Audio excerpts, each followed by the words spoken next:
तुम्ही जर मुख्यमंत्री लाडकी बहीण योजनेसाठी अर्ज केलेला असेल आणि अर्ज भरताना तुम्ही जे बँक अकाउंट दिलेले आहे तर ती इथं आधारशी लिंक असायला हवे, तरच तुम्हाला या योजनेचे इथं पैसे मिळणार आहेत. तर या योजनेअंतर्गत तुम्हाला जे पैसे मिळणार आहे तर ते इथं डी-बी-टी मार्फत मिळणार आहे. तर यासाठी तुम्हाला तुमचे जे आधार कार्ड आहे तर तिथं बँकेशी लिंक असायला हवे. तर ते कसे चेक करायचे की तुमचे जे आधार आहे तर ते इथं बँकेशी लिंक आहे की नाही, तर ते आपण या व्हिडिओमध्ये पाहणार आहोत. तर हा व्हिडिओ तुम्ही शेवटपर्यंत पहा. तर डिस्क्रिप्शनमध्ये तुम्हाला लिंक दिलेली आहे. त्या लिंकवर गेल्यानंतर तुम्हाला अशी इथं वेबसाईट ओपन होईल. तर इथं अंगठ्याच्या चिन्हाखाली तुम्हाला लॉग इन हे बटन दिसतं आहे. तर त्यावर तुम्हाला क्लिक करायचं आहे. क्लिक केल्यानंतर तुम्हाला तुमचा जो आधार नंबर आहे तर तो इथं टाकायचा आहे. त्यानंतर हा कॅप्चा इथं टाकून घ्यायचा आहे. तर आधार नंबर आणि कॅप्चा टाकल्यानंतर तुम्हाला लॉग इन विथ ओ-टी-पी या बटनावर क्लिक करायचं आहे.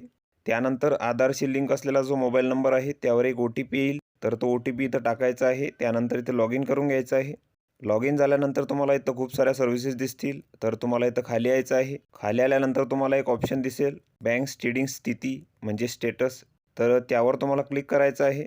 तर इथं बघू शकता congratulation your Aadhaar bank mapping has been done. तर आपले जे आधार आहे तर ते इथं बँकेशी लिंक आहे. तर तुम्हाला तुमचा जो आधार नंबर आहे तर त्याचे इथं लास्ट डिजिट दिसतील तुम्हाला 4. त्यानंतर तुमच्या बँकेचे नाव तुम्हाला इथं दिसेल.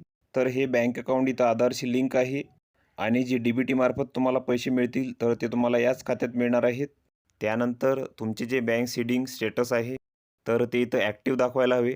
त्यानंतर तुमचे आधार बँकेशी लिंक केल्याची इथं तारीख दाखवेल तुम्हाला आणि इथं जर तुमचे स्टेटस इनॅक्टिव्ह दाखवत असेल तर तुम्हाला इथं बँकेत जाऊन तुमचे जे आधार आहे तर ते इथं बँकेशी लिंक करून घ्यावे लागेल. तर तुम्ही तुमच्या बँकेशी तुमचे जे आधार आहे तर तिथं लिंक करून घ्यायचे आहे.